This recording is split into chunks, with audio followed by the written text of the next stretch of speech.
It's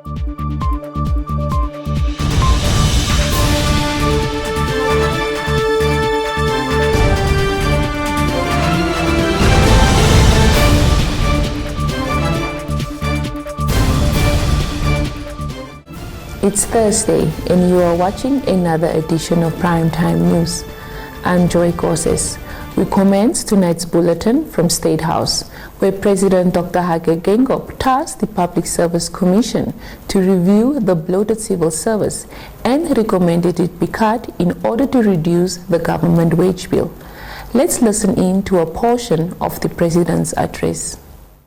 So therefore the size of the public service must be looked at, and maybe to say cut it in half so that those who remain can be given proper salaries. Because at the moment we are saying we brought you in politically because blacks were left out. And therefore we brought them on top of those who were already there. We couldn't fire them also. So therefore, it's a big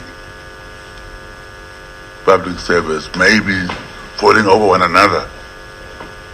We're doing nothing, some of them. So can Public Service Commission look into that?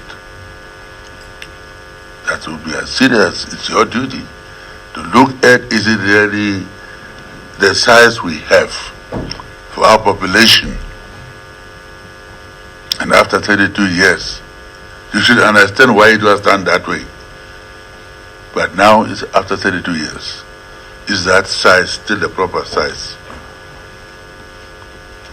And how many are they? Somebody has to give me the answer. How many they are? Public service. Our public service, civil service, public service. Other thing is our public service includes army, police.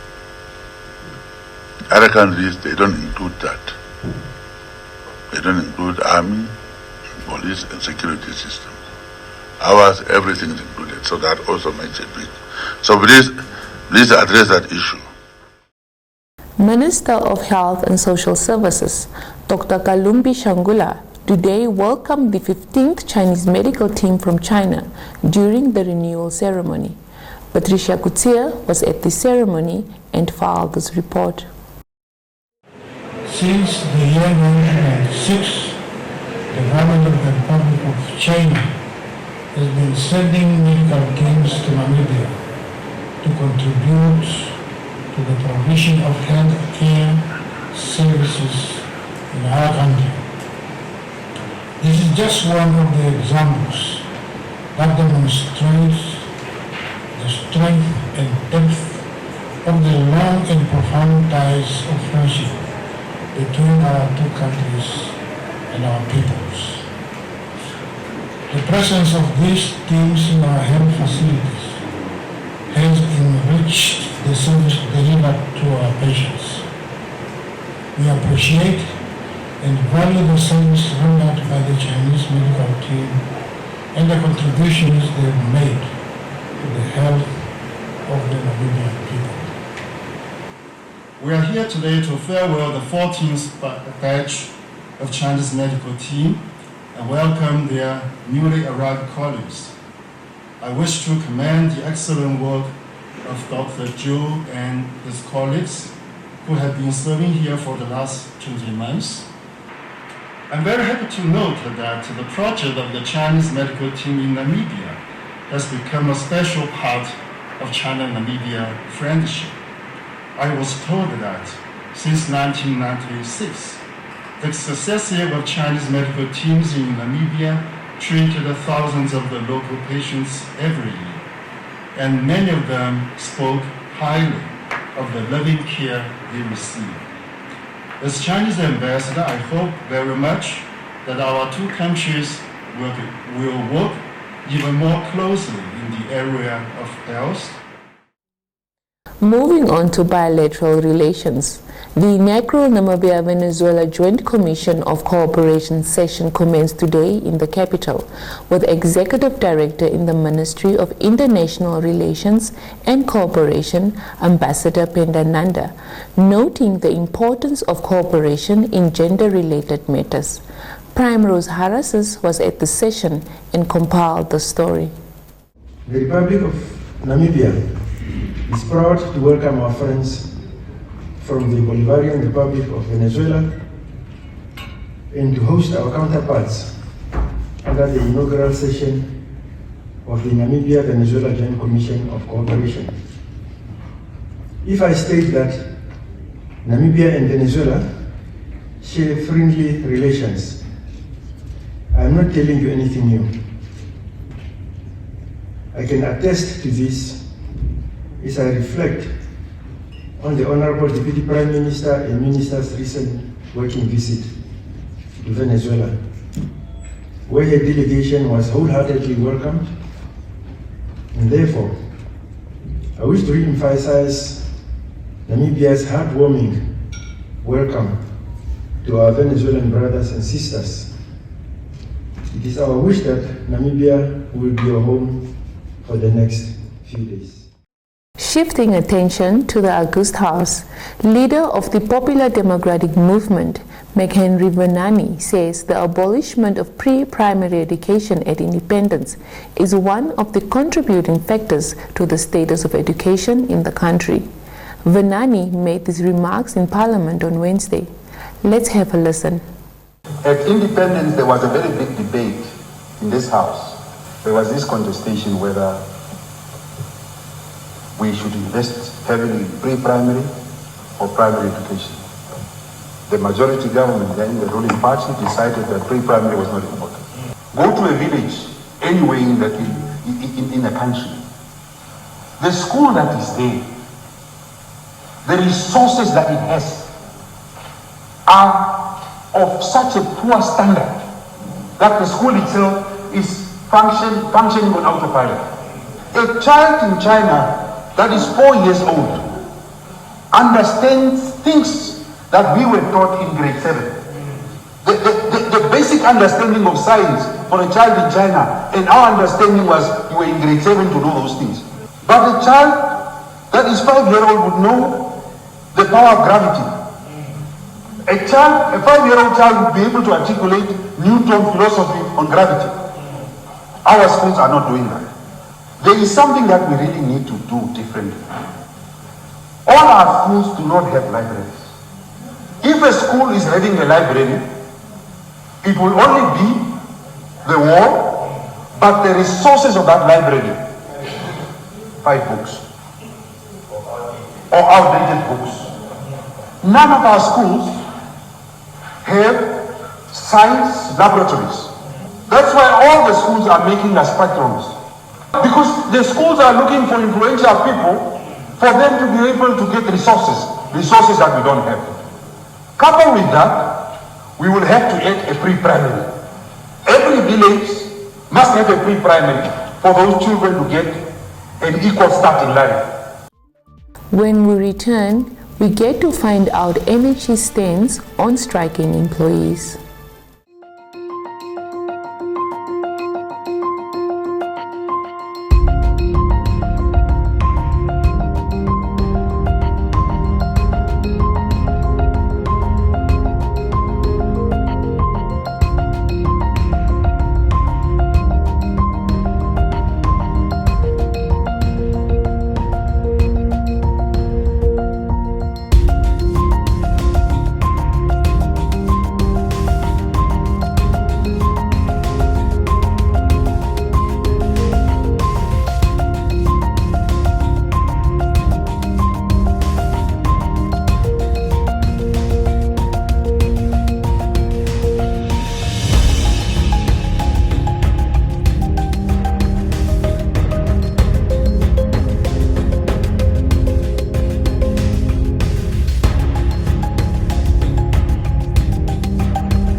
Welcome to Primetime Biz, the segment dissecting all things business and economics. Kickstarting the segment, National Housing Enterprise Chief Executive Officer Gisbertus Mukulu has called on striking employees to return to work, noting that salary increments are not possible due to the current challenging economic climate. Energy employees have been on strike since 24 February, demanding a 7% salary increase. Prime Rose Harrises filed the story. The National Housing Enterprise Chief Executive Officer Gisbertus Mukulu in a media statement said, should the strike continue in its current form, it will worsen the company's financial position. Mukulu said NHE values all its employees, and if conditions were normal, they would have done everything in their power to find a middle ground regarding the monetary demands. He went on to say that given the current challenging economic climate, a salary increase of 7% is just not financially possible. Mukulu further expressed gratitude to all employees who have not engaged in the strike for continuing to keep the office afloat, noting that all NHE staff members are still gainfully employed with full benefits despite the trying conditions prevalent in Namibia. Onto the insurance sector. Outsurance Namibia has changed its name to First National Bank Insurance after being fully acquired by FirstRand Namibia. More from this report. FirstRand Chief Executive Officer Conrad Dempsey at a press conference today said the short-term insurer has been rebranded after the listed financial services group received the necessary regulatory approvals for the transaction in March 2022. FirstRand Namibia brands include FNB, Rand Merchant Bank, and Ashburn Investments. FNB Insurance CEO George Garrels emphasized that the group's short-term insurer, Outsurance, had made a name for itself in the market as an innovative insurer with cutting-edge products. He added that for their existing customers, the transition is seamless, a new name, but the same values focused on their customers and the communities in which they operate. Selima Shimwefeleni Masipa reporting for Nampa News. And that's all the top news we had for you this evening. Stay tuned for the economics roundup, followed by the weather forecast.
Welcome to Sport Planet.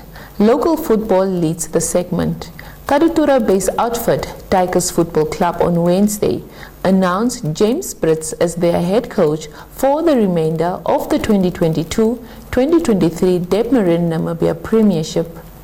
Brits, who as a young footballer represented Namibia with the under-17 and 20 national teams, and later on ended up coaching the under-20 national team, which he qualified for the African Nations Cup, has been tasked to move Tigers out of the relegation zone to a top 4 finish.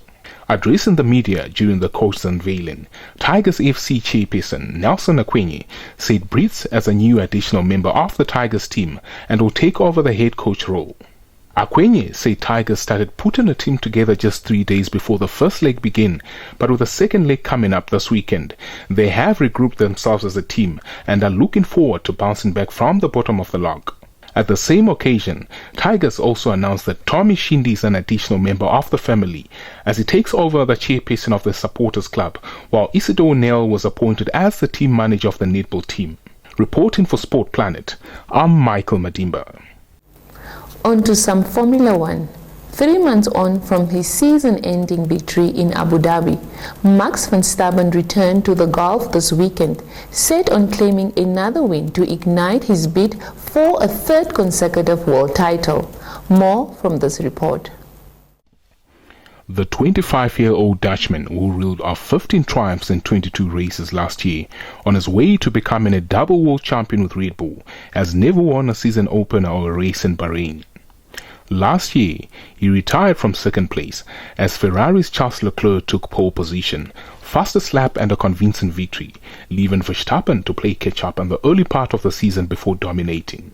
It is a memory he and Red Bull are keen to banish, with a brisk start to the 2023 season in front of a sellout crowd at the Bahrain International Circuit at Sakhir, where the teams completed 3 days testing last week. Red Bull shone at the test with Verstappen topping the times on the opening day and teammate Sergio Perez doing the same on the final day with the fastest lap overall. Reporting for Sport Planet, I'm Michael Madimba. Stand by for your sports roundup.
On that note, we have come to the end of Thursday's Primetime Newscast.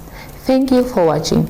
Join us again tomorrow as we wrap up the week with more insights into local, continental, and global affairs. From myself, Joy Gosses, and the entire production crew, have a lovely evening.